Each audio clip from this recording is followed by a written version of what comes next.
Okay, welcome back everybody to our second screencast video on creating screencasts. Last time we learned how to do that on a PC with a program called, or a website called Screencast-O-Matic. Tonight we're going to learn how to create a screencast from an iPad, or potentially another type of mobile device. You have in front of you on my iPad 3 different apps. These are not the only ones by any means, but they are 3 very popular apps that people use to create a screencast. Again, a screencast is essentially a picture of your screen with the audio in the back, so kind of a video file, but it's not of any person, it's of your screen with the audio. The first one, Show Me, I'm actually not going to take you through, but it's basically just, if you can imagine, a plain whiteboard that you have some tools of writing on with your ability to record it, and you can save that. It's really very straightforward, and when I show you Educreations, if you know how to use that, you know how to use Show Me. It's just that simple. The other thing to keep in mind, though, with Show Me is that there are people who make their lessons public, so they'll do what I'm about to show you how to do and make them public. So if you're a math, science, really any type of discipline, excuse me, you could find lessons out there that are already good that you could use with your students. Again, obviously you'd have to sift through them and see what's good. Okay, let's jump into Educreations. And by the way, I'll discuss this a little bit later on, but Show Me and Educreations are free. Explain Everything, which is my choice and my favorite, as we'll get to, is not free. It's a small charge. I don't remember offhand how much it is, but we'll see later why you might want to pay for that if you really get into these. So I'm going to go on into Educreations. I was doing one here before, so let's start over here. And essentially you come in, again, you will have to create a free account the first time you come in. That's really it, with no real basic information. I come in, I have basically a whiteboard. I'm going to click record, and I have my different colors that I could, that I could use, and I could do 1 + 1 = 2, or really whatever it is that I want to put in my lesson. Again, it is recording. It shows the recording time up there. If I hold down that little arrow, I have all kinds of different colors that I could choose from. I'm going to just stick with the basics for now. Now I could show 1 + 2 = 3, and so on. It could be math, it could be English, it could be Judaic studies, it could be really anything. And all I have is these colors, and the point is it's recording me as I go along. In a moment I'll play it back so that you can see that. I also have the ability, if I want, although it has to be done beforehand, not while I'm recording, to add a text box. And then I can type in whatever it is that I want. And I'm going to say that's done. I'll use this other hand here. And now I'm going to continue the recording. Again, I would prepare that text box beforehand if you want to. And now I can move that around however I want.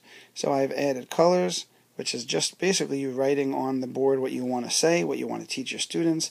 And I have a text box, and then the very powerful thing, I can bring in a picture. Now I can bring in a picture. Again, you'll see that it's paused the recording. This is something you would do before the lesson that you wanted to use, or potentially during the mid-lesson. But again, it's going to pause.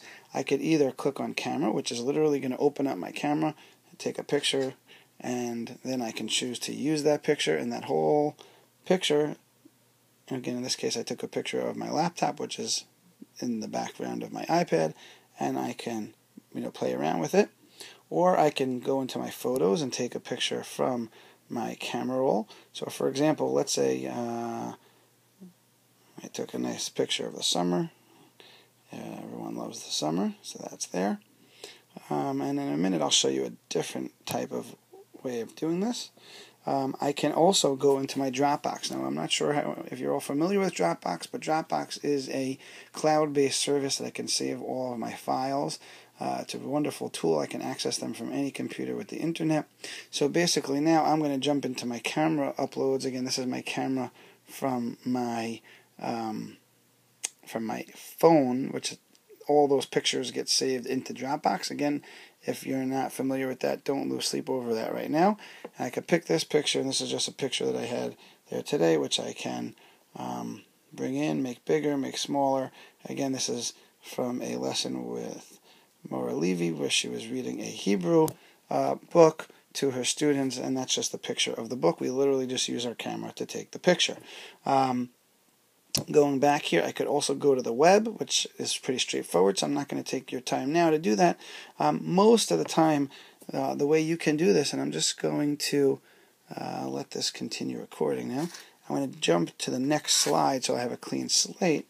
I took a picture with my camera before, so it's in my photos, in my camera roll, of a page of the Gemara, of the Talmud. Actually, that's a different picture. Let's go to a new slide just so that you can see it. I want to stick with a simple picture.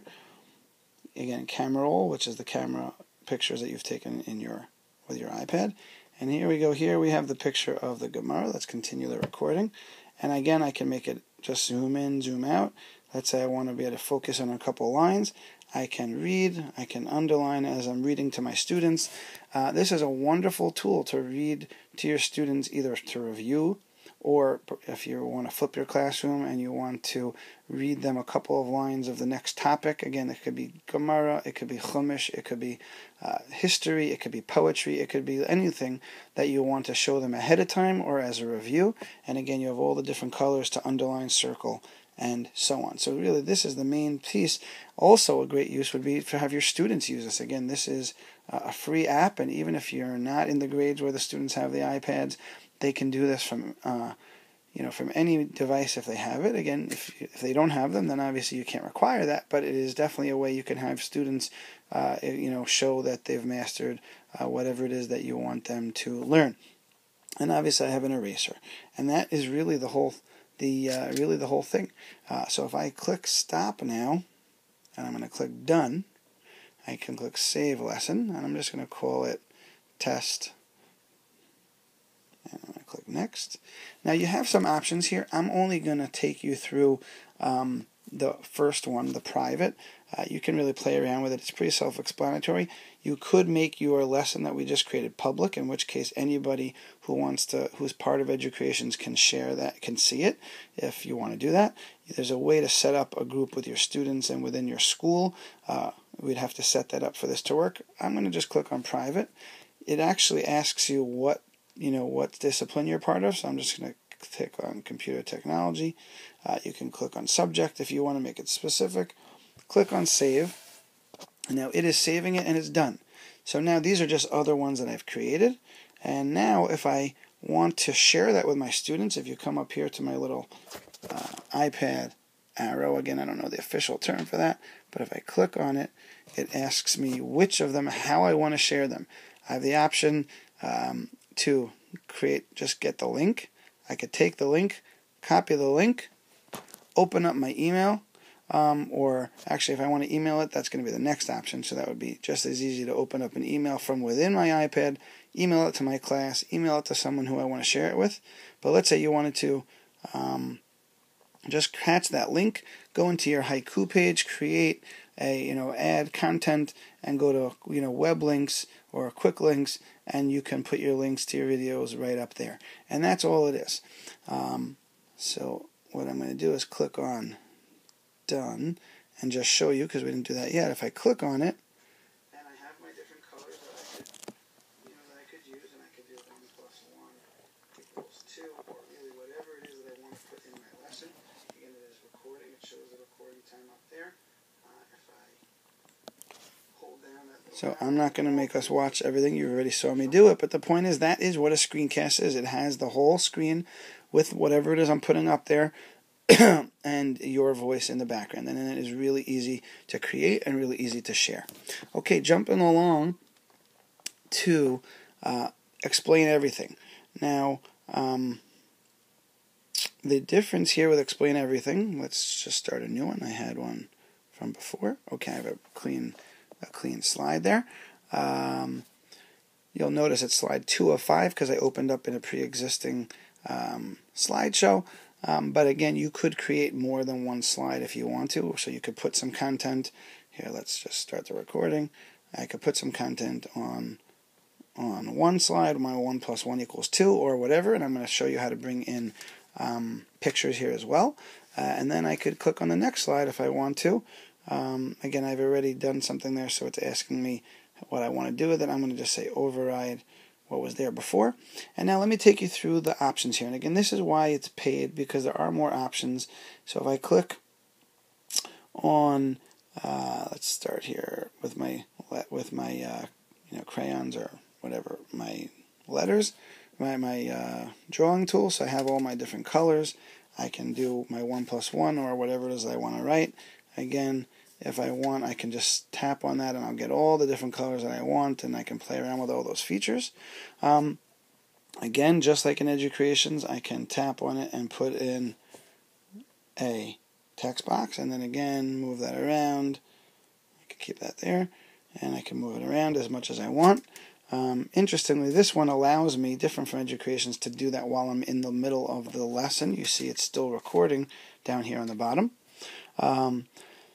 If I want to click this is really the one that I want to show you. Again, similar to Educreations, if I want to bring in some kind of object, I can actually bring in an existing video and have it play within this screencast, or I can bring in an entire file. So let's click at that. Now, where would those files come from?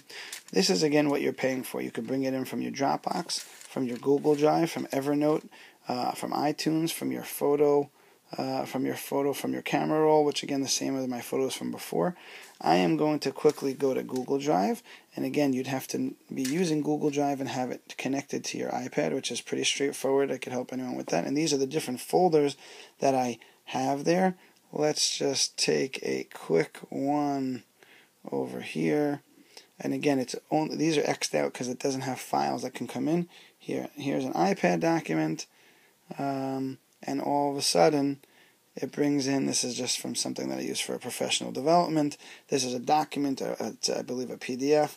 I can click on choose, and in a matter of a couple seconds, I'm not sure if I chose a good one, it might be a little too big, but there you go, it's moving along.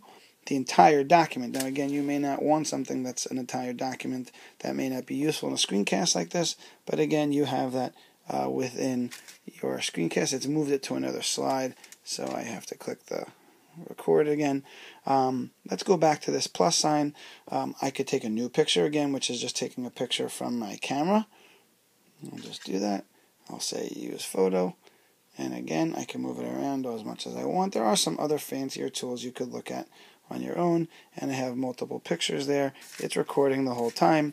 And the one that is, let's see, we did a new video, which means I can record a video as I am taking this video, right? Again, I'm not going to do that one, but that's literally just taking a new picture. Or I could bring in a file, or I can use an existing photo or video. So that would be the same way I could have gone to my Gemara that I had previously, bring it in, and now again click done, and that's part of my video as I'm talking.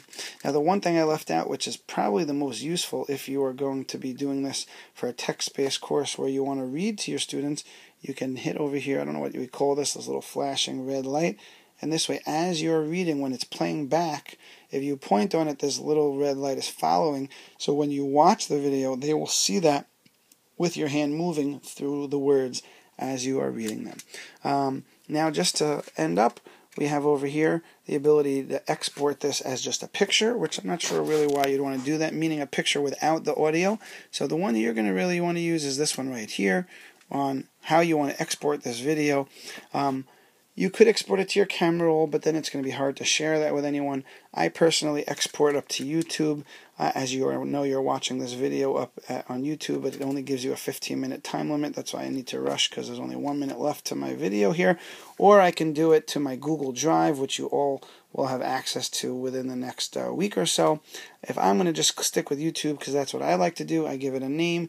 The first time you'll have to put in your YouTube information. Okay, so all here, I'm just going to leave that alone, and I'm going to click Publish.